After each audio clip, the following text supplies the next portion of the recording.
So we are starting our Chapter 3 videos today, and we're starting with 3.1.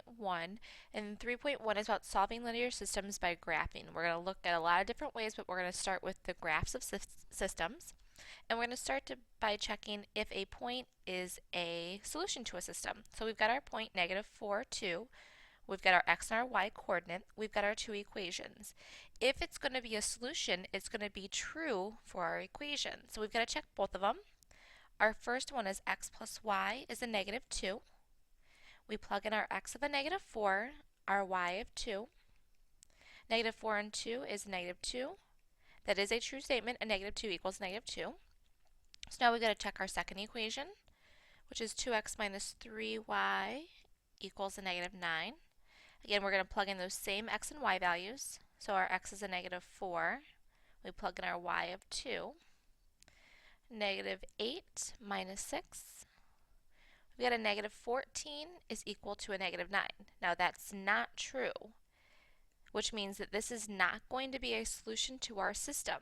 Even though it works in one of them, in order for it to be part of the system, it must be true for both equations in the system because those two equations have to go together. So let's look at how to find the actual solution to a system by graphing. What you're going to do is start by graphing each line separately. The solution is going to be the point where the two lines are intersecting each other. We want to find out when they're equal, and where they're equal is the intersection point.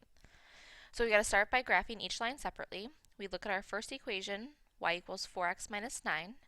We know that our slope is the number with the variable, which is 4. And our y-intercept, our coordinates, are 0, negative 9. Remember, anytime we look at an intercept, we should always write the coordinates down.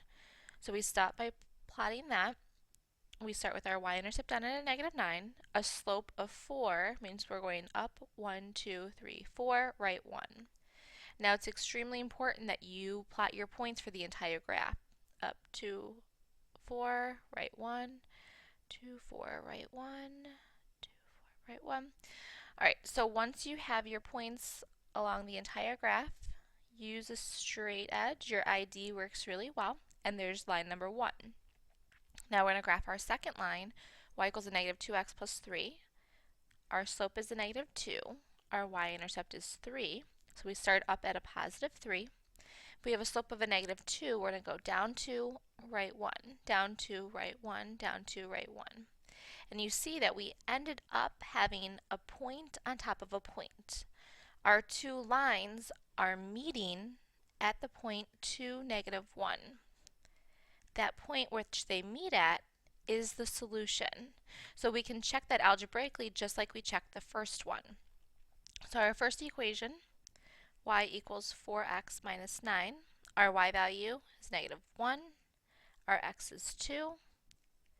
We've got negative 1, 8 minus 9. Negative 1 equals a negative 1. We see it works for the first equation. The second equation, again, we're going to plug in that same x and y. Our y was a negative 1. Our x was 2. Negative 1 equals a negative 4 plus 3. Negative 4 plus 3, we've got a negative 1 equals a negative 1. And again, remember, for a system, it must work in both of your equations in order for it to be the solution. It's just very important when we look at our graph, the solution is where the two lines meet. If you are graphing by hand, you must have a dot on top of a dot. That's why I said it's really important that you plot your points for the entire graph, because you don't know where that intersection point is going to be, and you can't just guesstimate by what it looks like on the graph. You have to actually have a dot on top of a dot. In order to graph our equations, remember that your equation must be in slope-intercept form.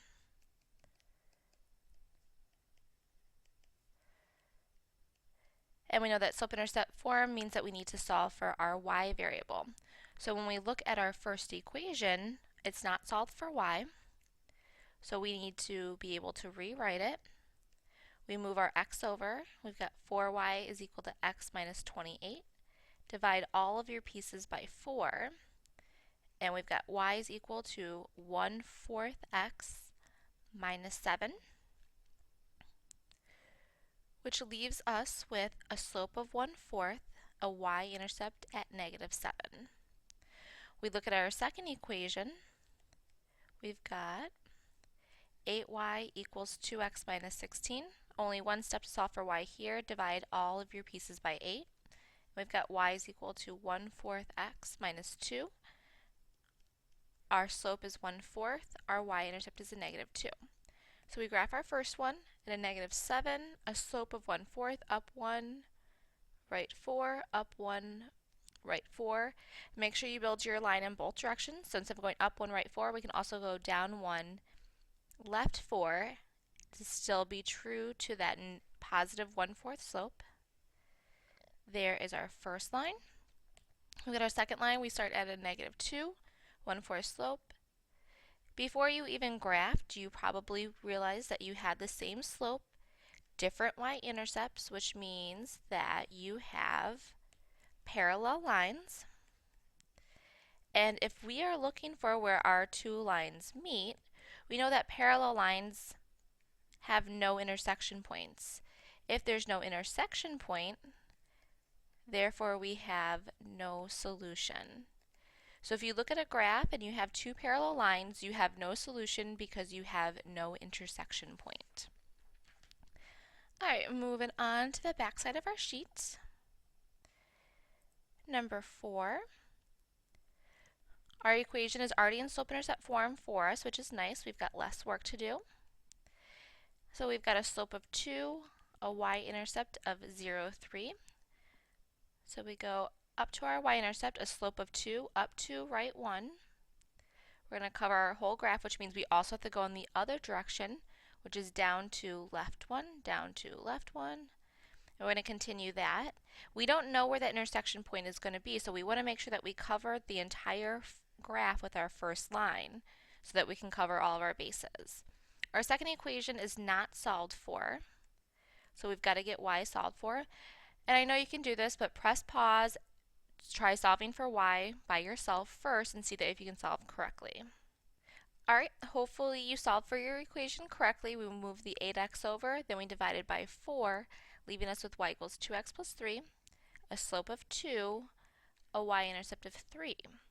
As soon as you solve and you go to plot your line, you realize that your second line has the exact same equation as your first line, which means when we plot our line, we've got two lines on top of each other.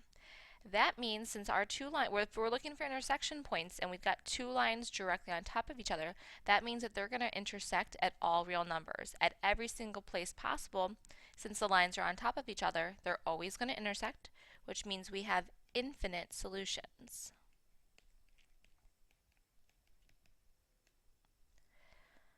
Alright, let's move on to our last problem. Number 5. So our first one, we've got to get y solved for. This is a nice easy one-step solve. We move our 2x over. We've got y is equal to 2x plus 2. Your slope is 2. Your y-intercept is 0, 2. We go to our, let's graph that, sorry. So we've got our y-intercept of 2, a slope of 2, up 2, right 1, up 2, right 1. We follow that again for the entire length of the graph. Make sure that you move in both directions, not just to the right, not just to the left, but both. Connect your points with your straight edge. Moving on to our second equation. Again, a nice easy one step. Moving our x over, we've got y is equal to a -1x minus 5. So our slope is a -1. Our y-intercept is a -5. So we start down at a -5. A slope of 1, normally I would go down 1, right 1. When I go to do that slope, I realize I'm moving in the wrong direction. If I want to find them to intersect, I've got to move that way. So I'm going to stop moving that direction. I'm going to go up 1, left 1. That's still going to be that -1 slope. And I have a problem. I see that I don't have a dot on top of a dot. I see that they're crossing right here, but I don't know exactly what that point is.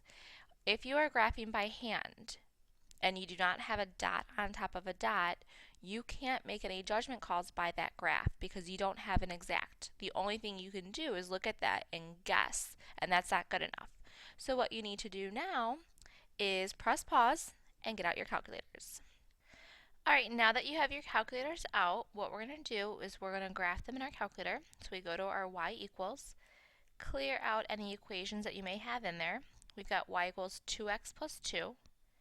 Make sure that you're using the x button underneath the mode, plus 2 in y1. And in y2, we're going to enter a negative x. Make sure you use the negative, not the minus, minus 5. We want to make sure that we start in a standard window, so we start with going to zoom 6, and it will graph it in a 10 by 10 window. When you are solving by graphing, since we're not doing it by hand, all we need is a sketch. So we sketch our axes, and we're going to graph our two lines. We've got our line going up like this, which looks very similar to what we did when we graphed it by hand. And what we want to do on our calculator is find that intersection point. We want to find that point where they meet. So we go to second trace, number 5. And remember, on the top left, it will tell you which equation it's on. It always starts in y1. First curve, it asks you, enter. It will ask you to find the second curve, and it bounces to y2, enter. And it will ask you to guess where they intersect. You can just hit enter now, or you can move closer to the intersection point. It doesn't matter, but you've got to make sure that you enter that, or press enter 3 times, and you've got to wait until it comes up to the word actual intersection. If it still says guess, then you don't have your final answer. So our intersection point on our graph is a negative 2.33 repeating, negative 2.66 repeating, which rounds to a negative 2.67. So in this case, our solution is our intersection point of negative 2.33 repeating and negative 2.67. So if you graph it by hand and you don't get a point on top of a point, then you're going to go to your calculator and solve it by hand in your calculator, or solve it by graphing in your calculator. What you have to be careful about is, what do the directions say? On your quiz or test, if it says graph by hand, you must actually show me the y-intercept. Plot your slope up, down, left, right, and you must show me a point on top of a point. If you can graph in the calculator, sketch your graph, label the intersection point. All right, and you are done with your 3.1 graphing notes today.